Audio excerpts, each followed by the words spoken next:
할렐루야. 우리 한 주간 동안 잘 지내셨습니까? 우리 한면 옆에 있는 분들하고 같이 인사 나눠보시겠습니다. 함께하니 더욱 행복합니다. 함께하니 더욱 행복합니다. 여러분, 하나님께서 은혜 주셔서 여러분 기쁨으로 감사함으로 세움받는 축복의 시간 되시기를 간절히 소원합니다. 여러분, 지난 주간에 한양대학교 교육학과 교수이신 유영문 교수님의 그 유튜브를 하나 보게 되었습니다. 그 유튜브의 전체적인 제목은 이런 사람 만나지 마세요라는 그런 내용이었는데요. 그 책을 쭉 보니까요, 이런 그 영상을 보니까 이런 질문이 있더라고요. 리더와 꼰대의 차이점이 무엇이냐라는 것이 나옵니다. 여러분, 리더와 꼰대의 차이점이 뭘까요? 리더는요, 미래를 지향한다고 그래요. 그래서 어떻게 더 건강하게 미래를 풀어갈 수 있는지를 보는 사람이 리더이고요. 꼰대는 어떨까요? 과거만 보는 사람이죠. 그럼 과거를 보다 보니까 어떻게 할까요? 다른 사람이 미래를 얘기할 때 귀를 닫아 버립니다. 그러다 보니까 대화가 잘 안 되죠. 실제로 예를 하나 듭니다. 그 유영만 교수님께서 예를 하나 드시는데 그 예 중에서 이런 게 있습니다. 여러분, 주변에요, 한 친구를 만났습니다. 그 친구를 만나서 2시간을 이야기를 했다고 생각해 보겠습니다. 자, 2시간 동안 얘기하는데 옆에 있는 한 분이요, 말을 굉장히 많이 하기 시작을 하는 거예요. 그래서 내가 어떤 얘기 좀 해보려고 껴들었다가 했더니 아유 맞아 하면서 또 금방 또 자기 얘기로 돌아가서 자기 얘기만 계속하는 사람, 이런 사람이 바로 꼰대라는 것입니다. 제가 아주 참 재밌게 봐서 그 영상을 봐서 그 책을 전자책으로 보게 되었습니다. 전자책을 보는데 그 앞에 프롤로그가 있는데 그 프롤로그에 이런 내용이 있었습니다. 관계는 근본적으로 이기를 지향하고 있다라는 그 이야기였는데요. 이거는요, 이규리 씨가 돌려주시지 않아도 됩니다라는 그 책을 인용을 하셨습니다. 내용은 이러한 거죠. 관계는 근본적으로 이기를 지향하고 있습니다. 가령 인간과 의자의 관계, 제공하는 쪽과 제공받는 쪽의 생각은 묘하게 어긋나곤 합니다. 말하자면 우리는 의자에게 체온을 주었다 여기지만 의자가 기억하는 건 무게입니다 라는 글이었어요.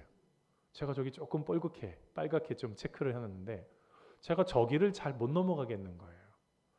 우리는 만일 사람이 이러면 의자에 앉을 때 체온을 줬다고 생각을 했는데 의자 입장에서는 뭐라고요? 무겁다는 거예요. 그게 사랑이 아니라는 거예요. 바로 여기에서 바로 문제가 생깁니다.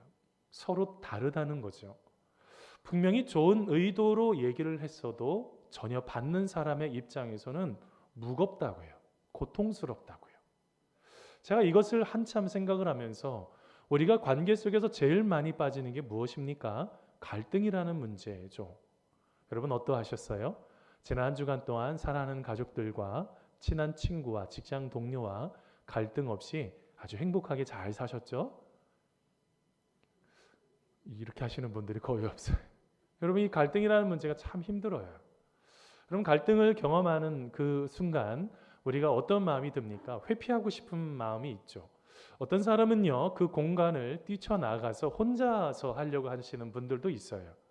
그런데 이 갈등이라는 것은요, 공동체를 형성하기 위해서 굉장히 중요한 요인이 됩니다.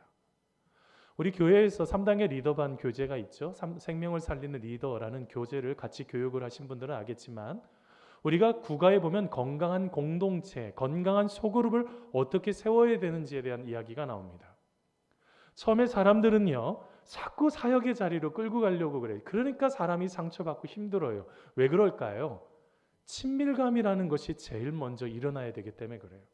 서로 친해져야 되잖아요. 서로 친밀해진 상태를 쭉 지나다가 보면 뭐가 일어날까요? 그 뒤에 따라오는 게 갈등이라는 거예요. 왜 갈등이 일어납니까? 자기가 그 모임에, 자기가 그 소그룹에 기대하고 있었던 게 있는 거예요. 그래서 자기 자신도 모르게 말을 하게 되어 있죠. 그래서 이렇게 했으면 좋겠다라고 말하는 갈등이 일어납니다. 자, 그런데 이 갈등이 무섭다고 해서 피하면 안 되는 거예요. 이 갈등을 건강하게 풀어냈을 때에 공동체가 형성이 되는 것이고 공동체가 형성이 된 이후에 사역의 자리로 나아가야 됩니다. 이 순서를 자꾸 무시하고 그냥 같이 사역을 하려고 하다 보니 이리저리 부딪혀서 힘들고 고통하게 되죠. 성도님들은 어떠하십니까? 마음속에 그 갈등의 문제들을 건강하게 잘 풀어내고 계신가요? 여러분, 우리가 신앙 공동체 속에서 가장 중요한 것은 바로 함께하는 그 공동체 의식, 공동체 정신을 어떻게 갖고 우리가 함께 힘써야 되는지가 너무너무 중요합니다. 바로 오늘 말씀에 그것이 나오죠. 여러분, 초대교회가 형성되는 이야기가 사도행전 1장, 2장 말씀 쭉 읽다 보면 나타납니다. 사도행전에 보면 우리 주님께서 부활 승천하시기 전에 제자들에게 진저로 그들과 함께 하시면서 그들을 용서하시는 이야기, 그게 요한복음 끝부분에 나오죠. 평안할지어다. 용서하시면서 그들에게 진정한 샬롬을, 진정한 에이레넨을 그들의 인생 가운데 줍니다. 그러고 난 이후에 그들이 주님께서 그들이 모여서 기도하라고 말씀하신 그 말씀에 의지해서 120문도가 기도하죠. 그때 성령님께서 역사하시기 시작합니다. 그 뒤에요, 어떤 놀라운 일이 일어나기 시작하죠? 그 뒤에 성령 충만한 베드로가요, 복음을 증거할 때요, 3,000명이 회개하는 놀라운 일이 일어납니다. 자, 그러면서요, 그때부터 새로운 공동체가 시작이 됩니다. 자, 그런데 그 공동체를 아주 건강하게 잘 유지하기 위해 그들이 지금 쓰고 있는 여러 가지 힘쓰고 있는 방법이 있어요. 무엇일까요? 바로 오늘 말씀인데요. 우리 같이 한번 읽어보겠습니다. 사도행전 2장 42절 말씀입니다. 저희가 같이 읽습니다. 시작. 저희가 사도의 가르침을 받아 서로 교제하며 떡을 떼며 기도하기를 전혀 힘쓰니라. 아멘. 여러분, 오늘 말씀에 전혀 힘쓰니라 라는 이 단어가요, 미완료 과거형이에요. 참 신기하죠? 과거형이면 과거형인데 미완료래요. 이게 어떤 의미가 있냐면 지금 이 순간에도 계속 하고 있는 의미가 있을 때 쓰는 단어예요. 지금 그들이 굉장히 마음을 다해서 힘을 쓰고 있습니다. 마음을 묶어서 공동체를 아주 건강하게 만들어 가기 위해서 애쓰고 힘쓰는 이야기가 오늘 말씀 속에 나타나죠. 이것을 통해서요, 건강한 공동체, 좋은 공동체를 어떻게 세울 수 있는지 함께 고민하려고 합니다. 여러분, 먼저는요, 건강한 공동체를 세우기 위해서는 어떻게 할까요? 한번 따라서 해보세요. 하나님의 말씀에 대한 가르침을 받아야 합니다. 자, 여러분, 오늘 말씀 사도행전 2장 42절 상반절만 한번 읽어보겠습니다. 저희가 같이 읽습니다. 시작. 저희가 사도의 가르침을 받아. 아멘. 여러분, 유시화 씨 혹시 아십니까? 여러분, 유시화 씨가 쓴 책 중에서요, 좋은지 나쁜지 누가 아는가 라는 책이 있어요. 맞는 말인 것 같아요. 좋은지 나쁜지 우린 잘 몰라요. 여러분, 너무 쉽게 안 된다고 해서 속단하지도 말고 너무 좋다고 해서 너무 교만할 필요도 없어요. 근데 여러분, 저 책에 보면 이런 이야기가 있습니다. 관계가요, 공허해질 때가 있죠. 사람들하고 계속 만남도 갖고 있고 좋은 관계인 줄 알았는데 관계가 공허해지는 이유가 있대요. 그게 뭘까요? 서로를 모르기 때문이 아니라 서로를 안다고 착각하기 때문이래요. 여기에서 제가 생각이 좀 많아졌어요. 한두 번 보고 나서 몇 번 알고 나서 다 안다고 착각한다는 거예요. 그래서 거기에서 뭐라고 그러냐면 대부분 상대방이 향하는 방향만 본다는 거예요. 저쪽에 있든가 저쪽만 쭉 보고 방향만 볼 뿐 그가 어떤 지하수를 길어 올리는지에 대해서 생각하지 않는다는 거예요. 그뿐만일까요? 진실한 관계를 맺는다는 게 그래서 뭐냐? 한마디로 말하면 자신의 편견을 깨고 그와 함께 계단 끝까지 내려가는 숙제를 같이 하는 것이라고 정의하고 있더라고요. 제가 여기서 맞다라는 생각을 하게 되었어요. 여러분, 우리는요, 몇 번 보고 나서 특별하게 깊이 있는 대화를 나누지 않고 그냥 안다라고 생각을 합니다. 이게 얼마나 힘이 들어요. 여러분, 여기 지금 부부끼리 앉아 계시는 분들이 여러 개 되십니다. 자, 옆에 있는 남편이 속마음을 다 알아주죠? 네? 옆에 있는 남편이 내 마음을 다 알아줘요? 근데 다 알고 있는 것처럼 그런다고요. 저도 아내한테 혼나는 게 그거예요. 어떻게 아냐고, 내 마음을. 이거 그런 마음 아닌데. 이런 얘기 한다고요. 근데 우리는 마치 무엇인가를 다 알고 있는 것처럼 생각을 해요. 그래서 뭐 해요? 더 깊이 알아가려고 하지 않는 것입니다. 이게 사람을요, 신앙을요, 성숙시키지 못하는 거예요. 근데 오늘 말씀을 보세요. 그들은요, 하나님의 말씀을 모르는 사람들이 아닙니다. 이스라엘 백성들이잖아요. 하나님의 말씀을 어린 시절부터 체계적으로 양육되어서 배운 사람들이라고요. 그런데 그들이 어떻게 합니까? 사도들의 가르침을 받았다. 이렇게 번역을 해야 될 것 같아요. 왜냐하면 사도라는 오늘 말씀의 사도에라는 단어는 복수예요. 가르침은요 단수예요. 그들이 어떻게 했던 거예요? 예수님의 12 제자를 통해서 그들이 어떻게 한 것입니까? 11명이 지금은 11명의 제자지만 본문 상황에서는 11명의 제자들을 통해서 그들이 어떻게 한 것입니까? 하나의 그 가르침이 뭐예요? 하나 주님의 말씀이죠. 예수님께서 말씀하신 그 말씀을 제자들이 어떻게 했다고요? 이스라엘 백성들에게 가르치기 시작했던 거예요. 3천 명이 회개했던 그 사람들을 통해 그들 한 사람 한 사람들을 붙잡으면서요. 여러분 이걸 뭘 말하고 있는 것입니까? 우리의 신앙의 공동체를 건강하게 세우려고 하면요. 하나님의 말씀을 계속 배우셔야지 돼요. 하나님의 말씀을 계속 배우시지 못하면 어떻게 될까요? 내가 가지고 있는 익숙한 것을 따라갑니다. 그러면 하나님이 원하시는 것을 이루질 못하게 되는 거예요. 여러분 우리가 한번 예를 하나 들어보겠습니다. 여러분 말씀이요 이렇게 뼈대와 같은데요. 여러분 지금 왼쪽 위편에 보면 초가집이 있습니다. 여러분 이전에 초가집 짓는 거 한번 보셨습니까? 초가집을 지을 때요 그래도 조금 두꺼운 나무를 가지고 뼈대를 잘 세웁니다. 그런데요 저 초가집을요 2층으로 지을 수 있을까요? 그렇지 못한다고요. 초가집은 거의 1층이라고요. 1층으로 잘 지어서 그것을 할 수밖에 없습니다. 자, 그런데 오른쪽에 보면 기와집이 있죠. 기와집은 어때요? 나무가요. 나무 자체가 벌써 달라요. 굉장히 두꺼운 나무를 쓰고 요즘 여러분 혹시 아시는지 모르겠어요. 기와집도요. 2층으로 짓는 기와집들이 굉장히 많아요. 왜 그럴까요? 애초 그 뼈대가 골조가 단단하기 때문에 그래요. 근데 밑에 있는 것처럼 건물이요 10층, 15층, 막 20층 막 지으려고 어떻게 될까요? 파는 깊이부터 달라요. 그 밑에 있는 기초부터 달라요.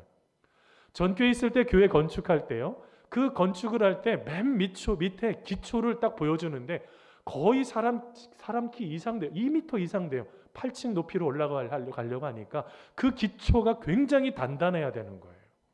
뭘 말하고 있습니까? 말씀은요. 신앙의 뼈대와 같은 거라고요. 이 뼈대가 없으면 어떻게 됩니까? 계속 허물어져 버리는 거죠.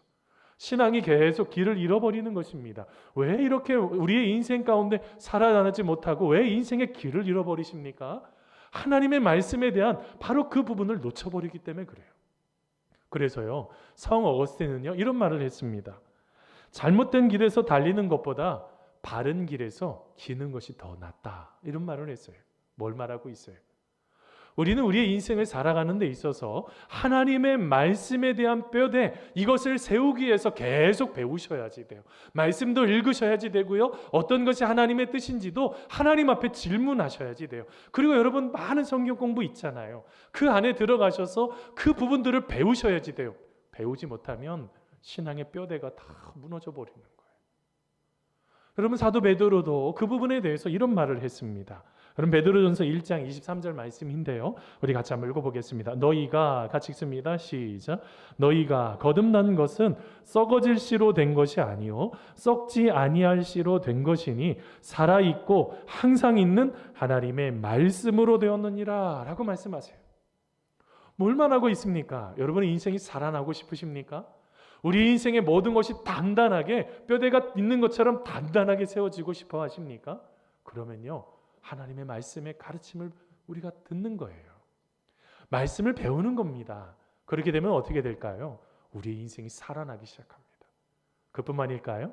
내가 함께 섬기는 공동체가 살아납니다. 사랑하는 성도 여러분, 진정한 공동체는요 말씀에 대한 뼈대를 갖고 있을 때 공동체가 형성이 되어요. 우리의 삶 속에 가지고 있는 좋은 경험도 좋겠지만 우리가 말씀을 통해서 우리의 공동체를 건강하게 세우는 우리 성도님들 되시기를 간절히 축원합니다. 여러분 두 번째로요. 건강한 공동체 세우려면 어떻게 할까요? 바로 하나님과 사람들과 건강한 교제, 바로 적극적인 교제의 삶이 필요하다는 것입니다. 오늘 말씀 중간절인데요. 사도행전 2장 42절 중간절입니다. 같이 한번 읽어보겠습니다. 시작. 서로 교제하며 떡을 떼며 전혀 힘쓰니라. 아멘.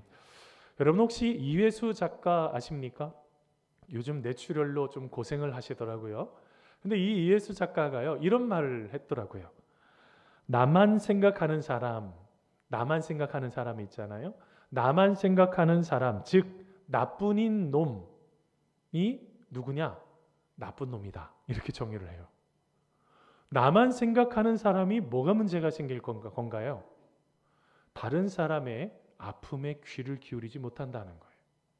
그래서 그 이예수 작가가 뭘 얘기를 하냐면 사람으로서의 기본적인 윤리나 의무를 망각하는 사람이라는 거예요. 나만 생각하는 사람이요.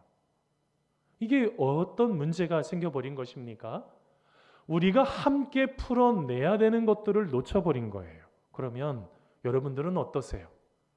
나만 생각하세요? 아니면 내 옆에 있는 형제자매들도 같이 생각하세요?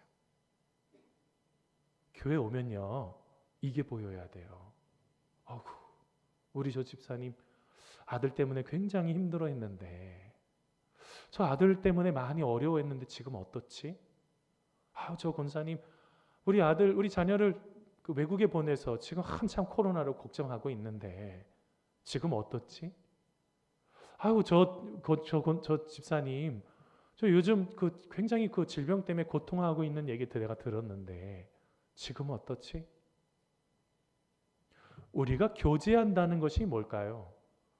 여러분, 교제는 코이노니아입니다. 많이 들어보셨죠? 이 코이노니아는요, 크게 두 가지가 기능이 있습니다. 먼저는 공유요. 함께 사역하는 역할이 있고요. 두 번째는 분유요. 삶을 나누는 것입니다. 함께 사역을 하고 함께 예배하고 함께 찬양하고 함께 우리의 공동체를 세울 뿐만 아니라 나에 있는 그 깊은 고통 속에 있는 그 아픔을 함께 나누면서 함께 위로받고 사랑하는 공동체가 되는 것, 이게 바로 코이노니아라는 거예요.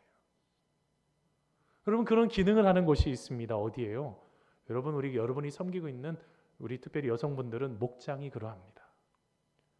여러분, 그 공동체 안에 들어가셔야지 돼요. 내 마음에 갈등이 일어나도 그 공동체 안에 들어가셔야지 돼요.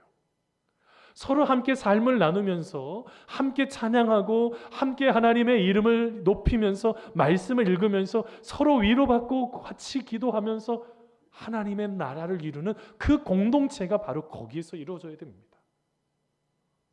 여러분, 왜 이게 이렇게 중요할까요? 우리가 이 코이노니아를, 우리가 이 부분들을 자꾸 놓쳐버려요. 교회 와서 혼자만의 신앙으로 여러분 우리의 삶을 지탱할 수가 없습니다. 한 번 주일날 교회 와서 예배 드리는 것도 중요한데요, 일상의 삶 속에서 아픔을 나눌 사람들이 여러분 주변에 많이 있어야 되는 거예요. 근데 여러분, 오늘 말씀을 또 하나 잘 보셔야 돼요. 서로 교제했을 뿐만 아니라 또 뭐도 했대요? 떡을 떼었다라고 말씀하고 있습니다. 떡을 떼었다는 게 뭐예요? 음식을 먹었다는 이야기도 되겠지만 이 의미는요, 성찬식을 행했다는 것입니다. 여러분, 우리가 성찬식 지금 한동안 못했잖아요. 한 2번 정도 못했습니다. 여러분, 성찬식 한다는 게 뭡니까? 원래적인 의미는요, 원래 여러분 이렇게 빵이 있으면 이제 목회자가요, 그 빵에서 조금씩 다 띄워주는 거예요.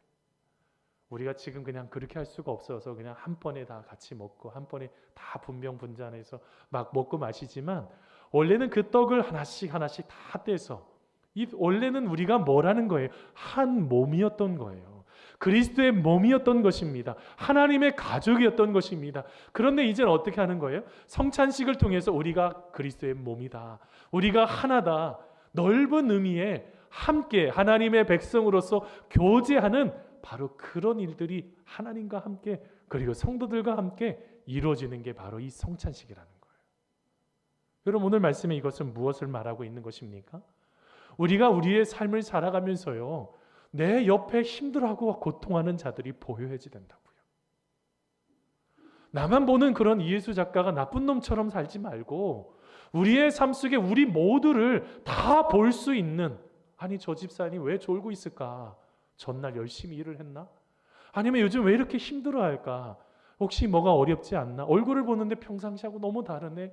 혹시 어떤 어려움이 없나? 찾아가서 묻고 기도해주고 함께 모든 것들을 풀어주는 그 공동체. 오늘 말씀에 하나님께서 뭘 말하고 있는 것입니까? 우리의 삶 속에서요, 누군가를 돌아볼 수 있는 그 마음이 있어야 된다는 것입니다. 여러분, 박쥐 중에서요, 흡혈박쥐가 있다고 그래요. 여러분, 이 흡혈박쥐는요, 동물에요 탁 달라붙어서 피를 빨아먹어야 되는 게 이 흡혈박쥐라고 그러네요.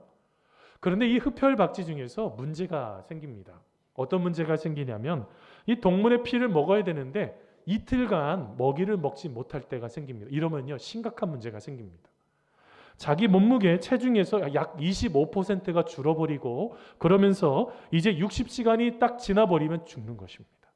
자, 그때요 다른 박쥐에게 피를 같이 나눠줄 수 있도록 다른 박쥐들에게 구걸을 하기 시작합니다. 근데 여러분 아세요? 도움을 요청할 때 도와주지 않으면 다음번에 그 박쥐가 어려움이 있으면 그 공동체에서 어느 누구도 도와주지 않는다는 거예요. 뭘 말하고 있는 거예요? 그만큼의 책임, 그만큼의 우리가 공동체 의식을 가지고 한 분 한 분을 섬길 수 있고 돌아볼 수 있는 그 마음이 있어야지 된다는 것입니다. 사랑하는 성도 여러분, 옆에 한번 둘러보세요. 이렇게 한번 고개를 한번 들어서 누구누구 한번 성도님들 얼굴을 한번 보셔요. 우리 멋진 성도님들이라고요. 우리가 함께 섬겨줘야 되는 귀한 성도님들이라고. 이제 그만 보셔요. 이제 이렇게 보세요. 여러분, 우리가 한 사람 한 사람 하나님의 그 사랑을 받았다고 한다면 우리가 이제는요 함께 하나님의 사랑을 나누는 사역도 감당해야 되고 함께 내 마음의 깊은 곳에 자리 잡고 있는 그 어려움도 같이 나눌 수 있는 그 나눔의 시간이 필요하다는 것입니다. 사랑하는 성도 여러분, 우리의 삶 속에 여러분 관계 속에 가치가 나옵니다. 다른 사람들과 함께 하는 거예요. 여러분 예배 속에서도 함께 예배 드리는 게 이게 얼마나 행복한 거예요. 봉사해요. 혼자 해보세요. 얼마나 힘들어요. 내가 혼자서 할 수도 있어요. 그런데 내가 함께 형제 자매들과 함께 할 때 찾아오는 기쁨이 있어요. 여러분 우리가 예전에 우리 지금 못하지만 오늘 매년 우리 청년들 단기 선교 가면 돈가스 만들 때요. 그냥 돈가스만 만드는 거 아니잖아요. 잘 지내? 힘들지 않아? 어떻게 지냈어? 남편 좀 어떻게 직장은? 하면서 묻잖아요. 그런 게 바로 교제라는 거예요. 사랑하는 성도 여러분, 나 자신만 바라보지 마시고 함께 우리의 공동체를 함께 세워가는 우리 귀한 성도님들 되시기를 간절히 소원합니다. 그럼 마지막으로 한 가지 더 보려고 합니다. 진정한 공동체 세워가려면 어떻게 해야 돼요? 오늘 말씀에 보니까요. 모든 일에요. 책임을 다하는 기도가 필요하다는 거예요. 여러분 오늘 말씀 사도행전 2장 42절 우리 끝부분입니다. 같이 한번 읽어보겠습니다. 오로지 시작 오로지 기도하며 전혀 힘쓰니라. 아멘. 여러분 오늘 말씀에 보니까요. 오로지 기도하며 라고 표현하고 있어요. 근데 여러분 오늘 말씀에 이 기도라는 단어가요. 실제로는 복수예요. 오로지 기도들을 하며 이렇게 표현하는 게 더 맞아요. 어떤 기도를 했다는 거예요? 내가 어떤 어려울 때만 기도했다는 걸까요? 아니죠. 내가 어떤 것이 있을 때, 어떤 사역을 할 때, 어떤 사람을 만날 때, 내가 무엇인가를 해야 되는 순간에 모든 순간에 다 어떻게 했다고요? 기도했다는 거예요. 근데요, 오늘 말씀에 이게 지금 그 원어로 딱 보니까 영어로 말하면 정관서 더가 붙어 있어요. 그 기도들 이렇게 번역을 해야 돼요. 도대체 그러면 그 기도는 뭘까요? 어떤 기도를 말할까요? 그거는요 120문도가 함께 모여서 기도했던 그 기도를 지금 예루살렘 교회가 지금 본받고 있는 거예요. 여러분 그들은 어떻게 기도했을까요? 여러분 사도행전 1장 말씀을 보면요 예수님께서 부활 승천하실 때 예수님께서 마지막으로 이런 말씀을 하셨습니다. 예루살렘을 떠나지 말고 내게서 들은 바 아버지께서 약속하신 것을 기다리라. 이런 말씀을 하셨어요. 이건 뭘까요? 누구를 기다리라는 걸까요? 우리 여태까지 지난 6주간 성령님에 대해서 얘기 나눴잖아요. 바로 주님이 약속하신 분은 성령님이셨어요. 성령님을 만날 때까지 그 자리를 지키면서 기도해라. 이거를 말씀하신 거예요. 여러분 알고 계세요? 내가 마지막까지 지키면서 기도해야 될 그 자리가 있어요. 책임을 다하는 그 기도가 있어요. 마지막까지 누군가는 그것을 지탱하면서 마지막까지 기도해야 되는 그런 책임적인 기도를 예수님께서 명령하실 때 그들이 어떻게 했어요? 예루살렘을 떠나지 않고 마가의 다락방에 120문도가 모여서 마음을 쏟아서 이거는 내가 해야 되는 거다. 다른 사람이 혹시 도망갈지 몰라도 이거는 내가 해야 되는 거다. 예수님께서 다시 우리에게 오셔서 용서하시고 나를 다시 사랑해 주셨는데 이것은 내가 감당해야 되는 거다 하면서 마지막까지 기도할 때 어떤 역사가 나타납니까? 성령님께서 임하셔서 놀라운 성령 충만한 일들이 나타나죠. 각기 다른 방언으로 얘기하기 시작했다고 합니다. 사람들이 말했죠. 저 사람들 대낮에 낮술한 거 아니야? 왜요? 자기들의 말로 막 하기 시작하는 거예요. 여러 나라에서 흩어진 사람들이 왔을 때 어떻게 우리나라 말로 저렇게 막 그렇게 말을 할 수 있냐고. 전혀 다른 그런 놀라운 성령의 방언의 역사가 막 나타나기 시작했던 거예요. 여러분, 이건 뭘 말하고 있어요? 그들이 만일 120문도가 예루살렘 지역을 떠나서 다 도망갔다고 한다면 이런 역사가 나타날 수 있을까요? 하나님 앞에 서 있는 그 모든 것들이 마지막까지 책임적인 마음을 가지고 기도했던 그 120문도를 통해서 3,000명이 회개하게 되고 전 세계적으로 복음이 전파되는 놀라운 축복이 마지막까지 그 자리를 지키면서 했던 그 기도에서 시작된 것입니다. 사랑하는 성도 여러분, 여러분의 기도의 자리가 있어요. 내가 지켜내야 되는 기도의 자리가 있어요. 사랑하는 자녀들이요, 죄송해요, 교회에서 기도합니다. 근데 부모님들 기도하세요? 내 남편을 위해서 기도하세요? 그냥 잘 사니까 직장생활 잘하다가 오겠지. 너무 막연하게 기대하시면 안 돼요. 우리는요, 기도해야 돼요. 여러분, 교향곡의 아버지인 하이든이 있습니다. 여러분, 그 하이든이요, 참 멋진 사람 같아요. 하이든은요, 모든 순간 자기의 골방이 있었다고 합니다. 그래서 그 골방에서요, 늘 기도하고 그의 삶을 모든 것을 풀어냈다고 그래요. 참 멋지지 않습니까? 뭘 한 것입니까? 그의 인생에요, 늘 기도한 거예요. 그래서 이런 말을 했어요. 나는 집에 기도실이 있는데 거기서 매일 작곡의 영감도 받고 휴식도 갖습니다. 기도를 매일 하다 보니 한 번도 지치지 않았고 한 번도 영감을 얻지 못할 때가 없었습니다. 이런 말을 해요. 여러분, 멋지지 않아요? 이게 기도자가 누리는 복이에요. 근데 여러분, 어려움을 경험할 때도 기도해야 돼요. 제가 지금의 한국교회를 보면서 너무 아쉬운 게 있어요. 그리고 우리 성도님들을 보면서 아쉬운 게 있어요. 그게 뭐냐면 어렵다는 얘기를 제가 듣거든요. 고통하고 있다는 얘기를 듣거든요. 그런데 하나님 앞에 나와 기도를 하지 않아요. 그럼 여기에 뭐가 문제가 있는 거예요? 왜요? 여러분 잘 알고 계시는 다윗이요, 하나님의 마음에 합한 사람이요. 왜 그가 하나님의 마음에 합했을까요? 제가 최근에 여러분 이제 성경 말씀 쭉 읽다가 시편 말씀을 또 다시 조금 더 읽고 있었어요. 시편 141편에 보니까 다윗이 어려움을 경험했었던 것 같아요. 시편 141편 5절에 보면요, 이런 말씀이 있어요. 의인이 나를 칠지라도 은혜로 여기며 책망할지라도 머리에 기름같이 여겨서 내 머리가 이를 거절하지 아니할지라 그들의 재난 중에도 내가 항상 기도하리로다. 이런 말을 해요. 조금 말이 어렵죠. 나중에 세번역 성경 한번 읽어보세요. 여기에 보면요, 끝부분에 그들의 재난 중에도 내가 항상 기도하리로다, 이거를요 세번역에 이렇게 번역이 있어요. 나는 언제나 그들의 악행을 고발하는 기도를 드리겠다, 이렇게 드리겠습니다, 이렇게 번역이 되어 있어요. 뭘 말하고 있어요? 여러분, 왜 악행하는 사람들이 있지 않아요? 그런데 그 모습을 보고요 가만히 있으면 안 돼요. 악행하는 사람을 놓고 기도해야죠. 여러분, TV를 보시면서 전 세계적으로 얼마나 완악한 사람들이 있습니까? 그들을 놓고 기도해야 돼요. 저들의 그 악한 행위가 얼마나 많은 사람들을 고통스럽게 만드는지 기도해야 돼요. 여러분, 왜 그렇습니까? 우리나라는요, 아주 어렵고 힘이 들 때요, 구국기도회가 있었다고요. 나라를 놓고 기도했습니다. 민족을 놓고 기도했습니다. 그런데 더 이상 그 부분에 대해서 우리가 깊이 고민을 하지 않는 거예요. 그러면 어떻게 하나님께서 역사하실 수가 있으시겠어요?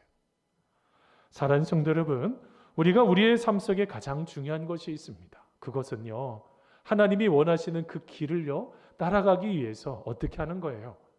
이 자리는 기도의 자리이고 내가 마지막까지 감당해야 되는 그 자리라는 것. 그렇게 될 때 우리의 가정이 살아나기 시작을 합니다. 우리의 공동체가 살아납니다. 여러분이 지금 섬기고 있는 모든 것들이 다시 한번 살아나는 그런 은혜를 경험하게 될 줄 믿습니다. 사랑하는 성도 여러분, 마지막까지 기도할 때 우리의 공동체는 건강한 공동체로, 하나님이 기뻐하시는 공동체로 여러분 세워지게 될 줄 믿습니다. 여러분, 말씀을 맺습니다. 여러분, 세들백 교회인 리우거렌 목사님 계십니다. 그 교회에 우리 이제 탐방도 하고 왔었는데 그 세들백 교회 리거렌 목사님이 그런 얘기를 하더라고요. 21세기의 가장 중요한 이슈가요, 교회 성장이 아니라는 거예요. 교회의 건강성이라는 것입니다. 교회가 건강하려면 어떻게 해야 되냐? 5가지를 이야기합니다. 먼저는요, 교회는 친교를 통해 더욱 따스하게 성장할 필요가 있다는 거예요.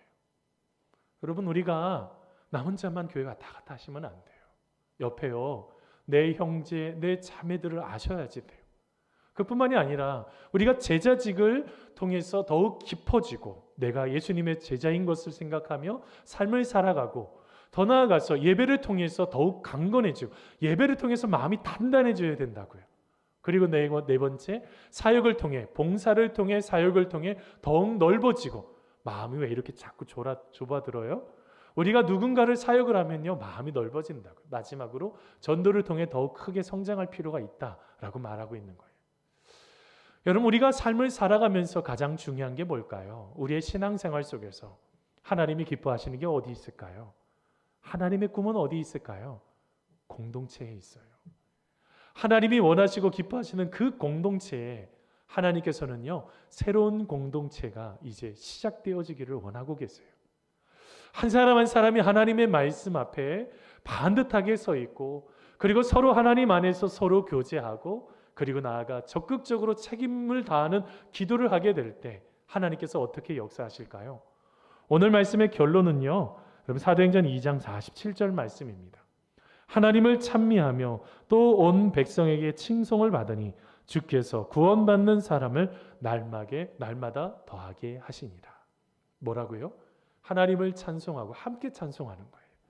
함께 섬겨주고 함께 사랑하고, 더 나아가서 어떻게 해요? 그렇게 삶을 살 때요, 하나님의 사랑을 나눠주면 하나님을 함께 칭송하지 않겠습니까? 우리가 진주로 섬기는 하나님의 이름이 드높이 올라가지 않겠어요? 그것을 통해서요, 하나님의 놀라우신 부흥이 일어나기 시작합니다. 사랑하는 성도 여러분, 우리가 다시 한번 우리 안에 하나님 안에서 함께 공동체를 잘 이루고 있는지 점검하시고, 다시 한번 말씀의 자리로, 다시 기도의 자리로, 더 나아가 함께 믿음의 형제 자매들 함께 사랑을 교제를 할 수 있는 그 자리로 나아가는 여러분 우리가 되기를 간절히 소원합니다. 1부 예배 끝났는데요, 바깥에 나가면 쭉 내려가다 보니까 3, 4, 5 만나가지고 같이 이야기 나누시냐고, 얼마나 즐겁게 같이 이야기 나누는 모습을 보니까 참 행복해 보였습니다. 지금 우리가 서로 쉽게 무엇인가를 못하지만 여러분 옆에는요, 언제든지 형제 자매들이 있어요. 하나님의 사랑으로 가득한 그 형제 자매들과 함께 좋은 공동체를 함께 이루는 우리가 되기를 간절히 소원합니다.